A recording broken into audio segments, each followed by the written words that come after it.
ഹിമബിന്ദുഹാരം ചൂടി പുലരി പൊൻചായം പൂശി ലാസ്യവതിയായി ദേവി വരുമോ ഏകാന്ത ധ്യാനം തീർക്കാൻ കനകനൂപുരം കാണുന്നു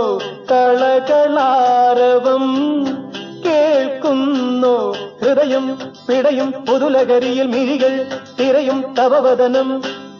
മനതാരിൽ എന്നും പൊൻകിനാവും കൊണ്ടുവാ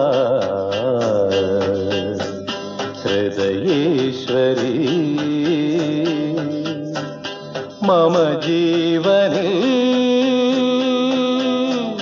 പ്രിയരാഗമാ